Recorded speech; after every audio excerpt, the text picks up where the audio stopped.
Friends, बड़े दिनों से मैं सोच रहा था कि पार्ट्स ऑफ स्पीच पे कोई वीडियो बना दूं। फाइनली मैं इस चीज़ में कामयाब हो गया और आज से मैं वीडियो बनाना स्टार्ट कर दी। इससे मुझे टाइम लगा सोचने में, समझने में। उसके बाद बहुत सारी सेटिंग्स की, कभी इधर जा कभी उधर जा, तो इस तरह बहुत सारी प्रॉब्लम्स का सामना करना पड़ा। लेकिन एट द एंड मैंने माइंड बनाया कि मुझे इंग्लिश ग्रामर पर वीडियोस बनानी है, स्टूडेंट्स के लिए और उन लोगों के लिए जिनके लिए इंग्लिश टफ है, लिखना, बोलना और किसी से बात करना।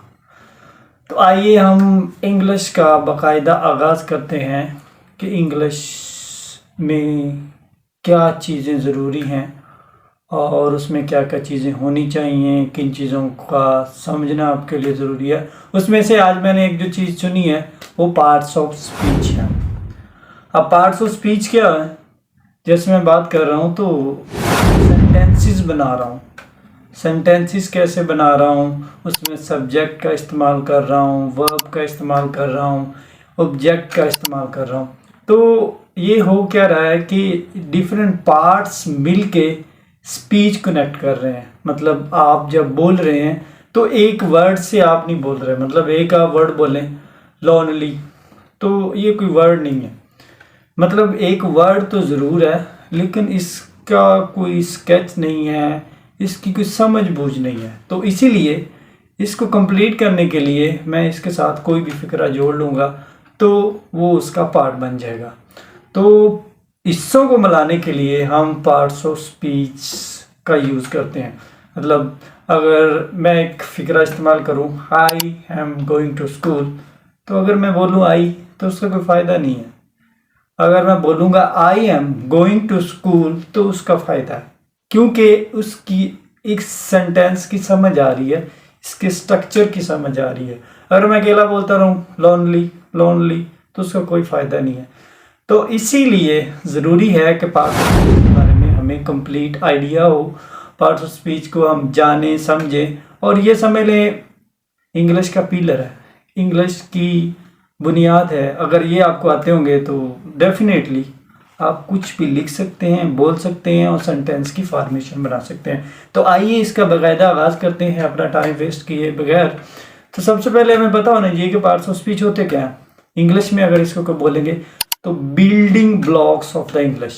मतलब एक बिल्डिंग होती है ना, तो उसमें ब्लॉक्स होते हैं, मतलब डिफरेंट पार्ट्स होते हैं। इसी तरह इंग्लिश में भी ब्लॉक्स होते हैं, बिल्डिंग्स, ब्लॉक्स, जो ग्रामर का मेन स्ट्रक्चर होता है। अगर बिल्डिंग के ब्लॉक्स ना हो तो एक बिल्डिंग कंप्लीट नहीं हो पाती। तो इसीलिए कंप्लीशन के लिए ये चीज़ ज़रूरी है कि उन हिस्सों के बारे में पता हो और उस चीज़ के बारे में पता हो, और उसके बगैर आप किसी भी चीज़ को मुकम्मल नहीं कर सकते। तो पार्ट्स ऑफ स्पीच के बारे में पता चल गया कि it's a building blocks of English and it's a formation of the word. और दूसरे वर्ड्स में आप कह सकते हैं words are dividing according to the purpose they are use in the sentences. मतलब अगर हम वर्ड्स को डिवाइड करें, उनको जोड़ें, तो वो क्या उनका कनेक्शन होता है, उस कनेक्शन को समझना बहुत ज़रूरी है। अगर कनेक्शन को समझ पाएंगे तो हम उनको लिख पाएंगे, अगर लिख पाएंगे तो बोल पाएंगे, अगर बोल पाएंगे तो किसी को समझा पाएंगे। तो इसलिए इन तमाम चीज़ों का होना बहुत ज़रूरी है। तो आइए इसको स्टार्ट करते हैं।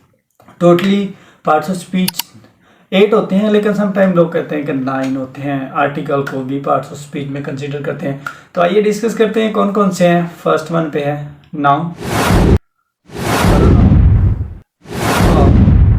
Adverb, adjective, preposition, conjunction, interjection. हो सकता है इसमें से कोई एक मिसप्लेस हो गया, लेकिन मैंने अपनी तरफ से इन्हीं पूरे 8 को प्रनाउंस करने की कोशिश की है। तो आइए इसको शॉर्टली डिस्कस करते हैं, उसके बाद ब्रीफली भी डिस्कस करेंगे अपनी नेक्स्ट वीडियोस में। लेकिन पहले इसके बारे में लिटिल बिट आइडिया लेते हैं कि इसमें लिटिल बिट आइडिया क्या है। फर्स्टली हम नाउन को डिस्कस करते हैं। Name of the people, person, place or thing. Now name of a people, place or thing. इसमें ये 3 से 4 चीज़ें आती हैं. फॉर एग्जाम्पल आइडिया, उसके बाद अली, स्कूल, बुक, लव. तो ये क्या है? ये नाउन है. तो नाउन ये स्पेसिफिक नहीं है कि जस्ट यही वाले ऐड कर लो, और भी हो सकते हैं, आप कोई भी ऐड कर सकते हैं, ये आप पे डिपेंड करता है. उसके बाद प्रोनाउन. प्रोनाउन क्यों यूज़ करते हैं? आपके माइंड में सवाल आता होगा प्रोनाउन का इस्तेमाल क्यों. समटाइम वर्ड्स की रेपिटेशन हो जाती है, तो उनसे अवॉइड करने के लिए, उससे बचने के लिए हम प्रोनाउन का यूज़ करते हैं. जिस तरह अली टू स्कूल, ठीक है, हम अली की जगह ही भी लगा सकते हैं. इससे क्या होता है कि अवॉइड किया जा सकता है, रेपिटेशन से बचा जा सकता है. तो इसीलिए इस चीज़ का इस्तेमाल बहुत ज़रूरी है. उसके बाद जो थर्ड वन में वर्ब. अब वर्ब क्या है? एक्शन और स्टेट ऑफ बीइंग वर्ड्स. मतलब एक्शन है, जिस तरह आप पढ़ना, नाचना, कूदना, दौड़ना, आना जाना, दौड़ना, तो ये क्या है? वर्ब है. खाना, जिस तरह रन, ईट्स एंड, तो ये क्या है? वर्ब्स. उसके बाद एडजेक्टिव. अब एडजेक्टिव क्या होते हैं उसके बारे में जानना बहुत ज़रूरी है. एडजेक्टिव क्या करते हैं? किसी भी नाउन, प्रोनाउन की क्वालिटीज़ को उभारते हैं, उसमें शाइनिंग लाते हैं. मतलब दूसरे एग्जांपल्स में आप किसी की जब तारीफ़ कर दें तो एडजेक्टिव हो जाता है. She is a beautiful girl. अब ब्यूटीफुल क्या है? एडजेक्टिव है, क्योंकि हम एक लड़की की तारीफ़ कर रहे हैं. वैसे भी हम लड़कियों की तारीफ़ करें तो उनको अच्छा लगता है, इसीलिए मैंने सेंटेंस भी इस किस्म का यूज़ किया है, तो आपके माइंड में हमेशा रहेगा. तो एडजेक्टिव क्या है? नाउन और प्रोनाउन की क्वालिटीज़ को डिस्कस करते हैं. उसके बाद एडवर्ब. अब एडवर्ब क्या है? एडवर्ब क्या करते हैं? नाउन, एडजेक्टिव और अदर एडवर्ब उनकी और खासियत को बढ़ाते हैं. इसमें एग्जांपल्स ले लेते हैं. Quickly, very well, silently. मतलब ही रन क्विकली, ही रन फास्ट. मतलब किसी भी वर्ब या एडजेक्टिव की क्वालिटीज़ को बढ़ा देना. इस तरह हम कहते हैं कि वो तेज़ है और उससे भी ज़्यादा वो शार्प है. मतलब एक बंदे की क्वालिटीज़ को बयान करना, उसके साथ साथ उसमें और 4 चांद लगा देना. तो ये क्या है? एडवर्ब. उसके बाद नेक्स्ट वन क्या है? प्रेपोजिशन. अब प्रेपोजिशन क्या है? ये रिलेशनशिप को शो करती है. नाउन, प्रोनाउन, किसी भी चीज़ के रिलेशनशिप. जिस तरह हम कहते हैं बुक टेबल पे पड़ी है, और कोई भी चीज़, किसी भी चीज़ के आप एग्जांपल ले सकते हैं. और मतलब अंडर है, ऊपर है, नीचे है, दरमियान में है, साइड पे है. तो ये क्या है? सारे. बुक के अलावा आप कोई भी आइडिया ले सकते हैं, ज़रूरी नहीं बुक, जिसमें इन, ऑन, एट, अंडर, बिटवीन है. उसके बाद कंजंक्शन है.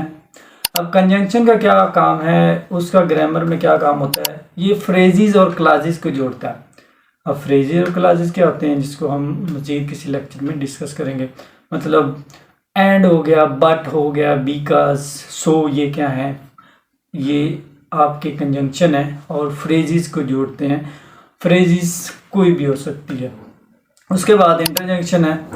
इंटरजेक्शन क्या है? कि आपकी फीलिंग को डिस्कस करता है. एक्सप्रेशन, सडन फीलिंग्स, लाइक हम कहते हैं वाओ, ओ, आउच, हुरा. तो ये क्या है? इंटरजेक्शन है.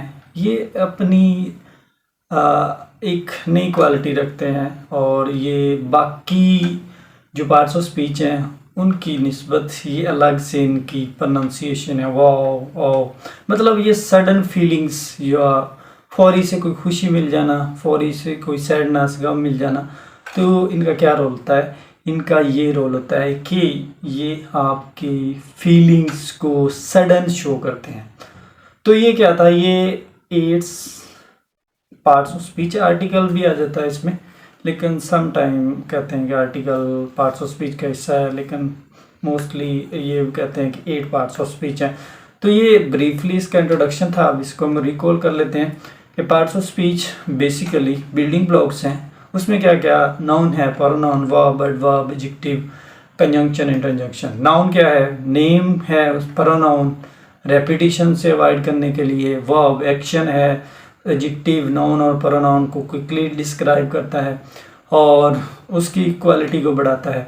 Adverb verb adverb another adverb की क्वालिटी में इजाफा करता है। प्रेपोजिशन रिलेशनशिप शो करता है और कंजंक्शन क्या है, ये वर्ड्स फ्रेजेस को जोड़ता है। और जो लास्ट पे क्या है, इंटरजेक्शन, ये एक्सप्रेशन देता है, सडन फीलिंग जो आपके माइंड में आती है उन सडन फीलिंग्स को शो करता है। तो इसी तरह हम नेक्स्ट लेक्चर्स में वन बाय वन नाउन्स की काइंड्स और बाकी जितने भी पार्ट्स ऑफ स्पीच हैं उनकी काइंड्स को ब्रीफली डिस्कस करेंगे।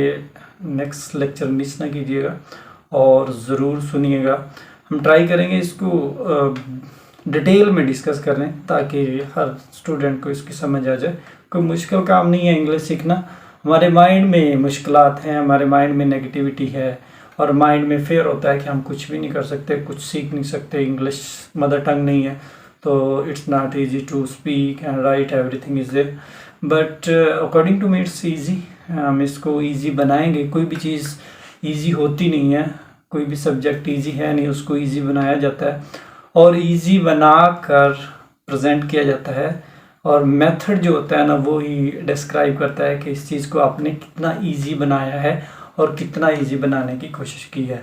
तो मिलते हैं नेक्स्ट वीडियो में और नेक्स्ट वीडियो में एक अदर इंटरेस्टिंग टॉपिक डिस्कस करेंगे और तब तक के लिए अल्लाह हाफ़िज़।